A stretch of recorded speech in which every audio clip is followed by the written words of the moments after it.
Paul Rosenblum is a bookkeeper, not an accountant or a CPA. Although the information in this podcast comes from professionals, it's meant to give you enough knowledge about these subjects to have a meaningful dialogue with your tax preparer about bookkeeping and taxes.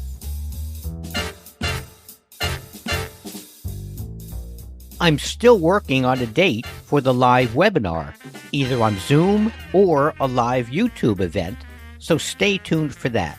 I'm just trying to get through January at the moment. Also, a quick announcement. This podcast is on the list of the top 80 accounting podcasts, and it's number 35. So check it out. The link is in the notes. Today's episode will be a bit of a tax season rant. But don't worry, I won't get personal or use inappropriate language. Well, that's a plan anyway. No. Promise, I'll behave myself, although I'll have to take breaks when writing this to assure that I do. I'm, just for today, ranting Paul Rosenblum. I am a member of some bookkeeping groups on Facebook, one of which is a large group of mostly very good bookkeepers answering questions from people who join the group for information or if they are a beginning bookkeeper looking for information. Many of the questions that have been asked in the last few months have really been well thought out and well articulated, and I've answered several questions on the forum along with others. However, recently during tax season, some of the questions have been asked by obviously new bookkeepers who really haven't been trained in what they need to know. Questions like, do I give myself a 1099 if I made over $600, and do I tell the client about it? Yes and yes, by the way. Other questions about gift cards and how to account for them were good questions, and at one point in the past, I didn't know the answers to those either. But the good questions or the beginning questions being asked is not what this episode is about. This episode is mainly about pricing. In the fast food episode, episode 42, I talked about pricing of fast food and how that had gotten out of control. FYI, since then, the fast food industry has kind of figured it out. Many fast food chains have come out with new value pricing, even if the burgers and sandwiches are smaller, so that people can afford fast food once again. January is 1099 month for accountants and bookkeepers. Since I charge an hourly fee all year as part of my overall services, including entering the W-9 information into the accounting software, when I upload and e-file the 1099s, the service charges me a fee for each form. I put that on my own credit card and always looked at that charge as a kind of an admin fee. So I mark up what the service charges me by 20% and sometimes even less. So I made a small profit for that particular service, but have never charged by the form. This year, I am marking up quite a bit more for this important service. There was a question on one of these bookkeepers groups as to what do bookkeepers charge for 1099 filings? And the answers blew me away. One bookkeeper said that they charged a $75 base fee and then $10 per form. I just got done a couple of days ago e-filing a large client's 1099s for 2024, and there were 80 forms that I uploaded. With $10 per form, am I really supposed to charge $800 plus a $75 base fee for 10 minutes of work?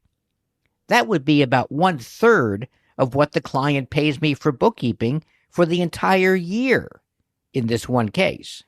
However, after I read that and a few other answers that were a bit more in line, I decided that this year I would be somewhat fairer to myself by filing my clients' 1099 forms and marking them up more. Not just an admin fee, but for the expertise on how to do it, my knowledge of what software to download and what service to use, and saving the client their own time. I'm not being greedy, but I am charging a more reasonable amount for the stress that I am enduring for my clients. I understand that bookkeepers need to pay rent and bills just like anyone else, and taxes for that matter, but that's another episode, and prices must go up. But $875 to e-file 1099s? Really? I am marking up the total price that the service charges me and adding around $100 to it in most cases. And I have 50 sets of 1099s to do, possibly more, when it's all said and done. Making a living and being greedy are two different things, in my opinion. There are several professions that one needs to be a generally ethical person. People associated with a court, judges, lawyers, clerks, etc., anyone who handles other people's money, accountants, financial advisors, and bookkeepers, anyone who fixes cars or trucks like auto mechanics. You can't have shoddy mechanics whose lack of thoroughness could cause accidents. And anyone who works in a bank, among other professions. Unfortunately, both being ethical and making oodles of money at the same time is diminishing quickly in this country and around the world. If you want to make $1 million a year, don't go into bookkeeping. You won't make that much. And if you somehow do, I'm sure you'll have to give up integrity, honesty, and some general ethics. Don't go into teaching, retail store management, or driving cabs, Ubers, or Lyfts. Do go into pharmaceuticals. Join a powerful union after getting some training in what kind of worker the union represents, or go into politics. But you can't have both. When I started my business back in 1994, I thought of pricing. I didn't have any experience, so I had to charge on the low side of what other bookkeepers were charging. And I didn't raise my hourly fee for at least 3 or 4 years when I thought the experience was starting to show. I have always lagged behind in my pricing. Many of my clients, even today, are below what they should be paying. But with age comes wisdom. That's what they tell me anyway. So I started sending out emails to clients, raising my hourly fee in the fourth quarter of last year, explaining that when I start working on the 2025 books, the fee will increase. I am now finally in the range of what I should be charging, and I feel good about that. I'm not overcharging, but I will not charge $800 for 80 1099s being uploaded to a website. That feels unethical and just plain wrong to me. I've spoken about value pricing before, but that feels to me unethical as well. For $299 a month, bookkeeping firms will do the monthly bookkeeping, provide 2 reports, not answer the phone before 9 a.m., and after 5 p.m., and allow a certain number of phone calls per month, as well as using every shortcut in the bookkeeping field. How much quality can that be? I send several emails every month to every client asking them questions about particular transactions. I call many clients every month, text many clients every month, and even think about sending carrier pigeons with questions written so that they can write the answer and send them back to me. Just kidding on that one, I think. The idea of value pricing gives me a stress headache. Value pricing isn't about the client, it's about the bookkeeper. If the charge is $299 a month to complete the books, then at $75 an hour, the bookkeeper can't spend more than 4 hours a month on that particular client. If they spend less time than that, then they make more profit and move on to the next client. Doesn't work for me. So I've adjusted the number of clients that I have to do the bookkeeping for. As I talked about last episode, I've walked away from the stressful clients, still have more than enough work to do, but with less stress, so I can make sure that the quality of work is still there. That's the value. Quality, not quantity. Not charging for every little extra thing that one can think of. Just a little something for you small business owners to think about when hiring a tax preparer. What services does a monthly retainer cover? What services does it not cover? Yes, unfortunately, some bookkeepers and tax preparers try and charge as much as they can possibly get away with. That's called supply and demand, especially with AI coming into the picture and with the projections of the human accounting field diminishing in the coming years.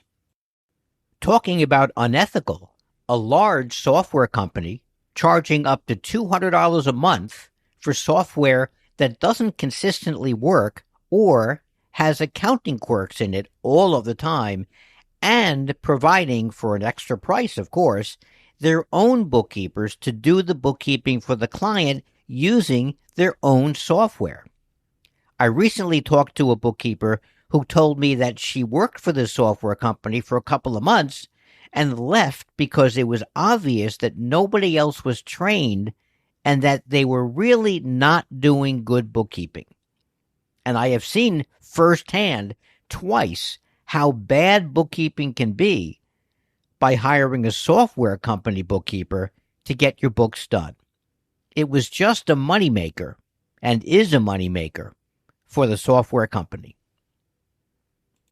Let's face it, I would love to make $1 million a year, but it's just not in the cards for me. I am unwilling to give up ethics or morals in order to do that. So I'll just continue trying to do the right thing for clients to the best of my ability, ethically, morally, and fairly, all for the client. I used to have so much patience with slow payers, but I've changed in that respect too. I start calling people much sooner now, friendly calls, to see when I'll get paid, but I still won't push too much.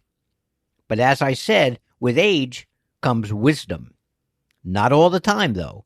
I did blow up with a client last year, for good reason. But I did blow up, which is very rare for me. I don't look back at that one at all.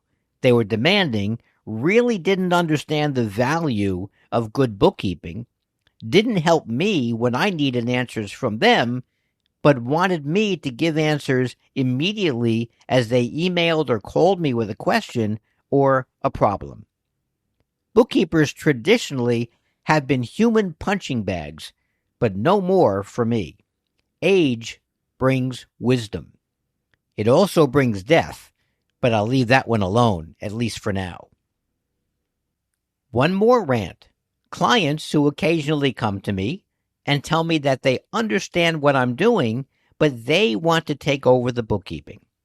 In 1 or 2 sentences, they are disrespecting me and my work, my profession, and their business. Yes, the business must be nurtured and taken care of as well. You can add 25 plus 32 without a calculator? Be a bookkeeper, not. The beginning of that mentality started in 1994 when Intuit started a huge ad campaign saying how easy QuickBooks was to set up and use. People believed it until some didn't and came to their senses and hired a real bookkeeper, not their administrative assistant or front desk person who had time on their hands. With all of that said, I now have much more control of my practice these days and re-evaluating the business in other ways as well. I'm just as busy, but much less stressed, much happier with my pricing, and in some ways enjoy going to work more than I have in quite a while. Yes, the tax season is stressful, but it seems this year so far anyway, it's less stressful because of the subpar clients who are now subtracted from my practice. Fair pricing, good clients, paying clients, ethics, morality, and a touch of age, maturity, and wisdom goes a long way. A shout out to my Canadian bookkeeper friend who rants to me with the same general complaints and stressful situations as I have in New York. We'll both get through the next few months, I promise. Feel free to send me email with your rants. I'd love to read all about them, and let me know if I can mention them on this podcast or on the live webinar sometime in February if, or I should say when, I survive January. I hope your 1099s are and were going smoothly this tax season. February stories are coming up next episode. I'm Paul, 1099 Rosenblum.